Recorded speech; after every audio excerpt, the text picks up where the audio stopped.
यात्रा हो गई। हमने मीडिया से आपके जिम्मेदार थे बात की और फिर वहाँ से हम किठौर गए। किठौर से हम मेरे ख्याल से हमने 3 बजे से 3:45-3:50 तक हमने वहाँ पर पैदल दौरा किया। फिर हमारे नुमान रोफिल साहब के घर में हम गए, वहाँ पर थोड़ा बहुत लंच का चाय का इंतज़ाम था, करके नमाज़ पढ़े और वहाँ दिल्ली आने के लिए जब हम इस पिलखुवा के पास जो टोल गेट है वहाँ पर हम पहुँचे, हमारे साथ 4 गाड़ियाँ थी। हमारी गाड़ी के सामने हाजी साहब की टाटा सफारी थी जो पीछे आपके, और हमारी गाड़ी के पीछे और 2 फॉर्च्यूनर थे। तो जैसा हम टोल गेट के करीब गाड़ी स्लो हो जाती है, बैरिकेड होता है, तो एक बड़ी धाम से आवाज़ आई। तो हम बोले क्या हुआ? फिर दूसरी आवाज़ आई तो हमारे साथ जो गाड़ी में हमारे दोस्त गाड़ी चला रहे थे यामीन खान, बोले भाई हमला हो रहा। तो हमारी गाड़ी से उन्होंने बड़ी क्विक थिंकिंग से इस गाड़ी को पुश किया, ये सफारी को, और वहां से निकले। फिर और एक आवाज़ आई, जब हम निकल रहे थे एक और आवाज़ आई। तो मेरे ख्याल से 3 से 4 राउंड की फायरिंग हुई। हमारी गाड़ी के लेफ्ट साइड के ऊपर 2 होल्स के निशान है, एक गोली शायद, और एक निशान है लेफ्ट साइड मडगार्ड के ऊपर। हम जब गाड़ी से आगे बढ़े तो क्योंकि हमारी गाड़ी को हमने पुश किया, मारा, राइट साइड का टायर पंक्चर हो गया। फिर वहाँ एक फ्लाईओवर है, वहाँ पर गाड़ी रोककर हम इस गाड़ी में बैठ गए और दिल्ली को आगे, क्योंकि हमको लगा कि रेकी कर रहे थे, फॉलो कर रहे थे हमको। हमारे जब ये हमला हो रहा था, हमारे पीछे जो फॉर्च्यूनर थी जिसमें हमारे एक्स मेयर माजिद थे, उसके ड्राइवर ने एक शूटर पर गाड़ी चढ़ा दी एक ऊपर। जो रेड हुडी पहना था, 2 लोग थे, रेड हुडी पहना था, एक वाइट जैकेट। तो जो रेड हुडी पहना हुआ था उसके ऊपर गाड़ी चलाई, उसके पैर पर चलाई, वो गिरा। तो जो व्हाइट जैकेट पहना था वो उल्टा उन 2 फॉर्च्यूनर पर गोली चलाया।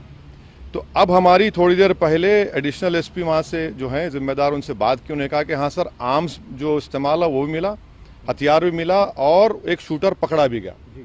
तो हमारी इलेक्शन कमीशन ऑफ इंडिया से ये गुजारिश है कि इसकी इंडिपेंडेंट जांच करवाई जाए, और ये कौन है लोग, किसका दिमाग है इसके पीछे, और आखिर क्यों ये हमला हुआ, किसने ये कॉन्स्पिरेसी की, ये जानना बेहद ज़रूरी है।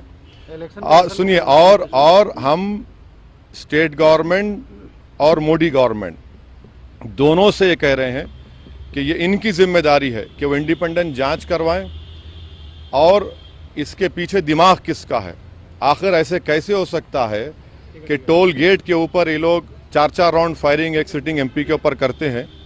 हम तो अल्हम्दुलिल्लाह कुछ नहीं हुआ, हमको खैरियत से हैं, मगर अल्लाह बचाना जब चाहता है तो कोई कुछ नहीं कर सकता। मगर आज ये हुआ है। अभी देखिए, हम तो क्या उम्मीद करते हैं कि आपको क्या लगता है कौन हो सकते हैं आखिर? नहीं, मुझे देखिए हमको कई बार लोग धमकी देते हैं, कई बार बहुत सी बातें करते हैं। प्रयागराज में जो धर्म संसद हुआ वहाँ पर भी हम पर काफ़ी गालियाँ दी गई, और फिर हमारे घर पर अभी हम कई मरतबा हमला हुआ। तो अब ये सरकार का काम है कि इंडिपेंडेंट जांच करवाएं और इसका सही तरीके इनको पकड़ा जाए। पार्लियामेंट अभी चल रहा है, पार्लियामेंट में भी ये क्वेश्चन उठाना चाहेंगे आप, बात करना चाहेंगे? जरूर, पार्लियामेंट है, स्पीकर साहब से मिलेंगे, स्पीकर साहब से बात करेंगे। हम इलेक्शन कमीशन को भी लेटर लिख रहे हैं, और सरकार जो स्टेट गवर्नमेंट और सेंट्रल गवर्नमेंट से भी करेंगे। मगर अल्हम्दुलिल्लाह अल्लाह करम में खैरियत से। ये ना सिर्फ कंडेमनेबल है, बल्कि तो सबको सोचना पड़ेगा कि आखिर ये कौन लोग हैं जो इतनी हिम्मत करके गोली भी चला रहे हैं और ये सब हरकतें कर रहे हैं। सर, इलेक्शन से ठीक पहले ये सब क्या दर्शाता है? हाँ, इलेक्शन से ठीक अब नहीं मालूम मुझे। अगर ये लोग, ये मारने वाले अगर ये समझ रहे हैं कि हम पीछे हट जाएंगे, हम डर जाएंगे, हम शुरू दिन से कह रहे हैं कि जब तक हमको अल्लाह जिंदा रखेगा हम जिंदा रहेंगे, जिस दिन हमारा वक्त आएगा हम चले जाएंगे।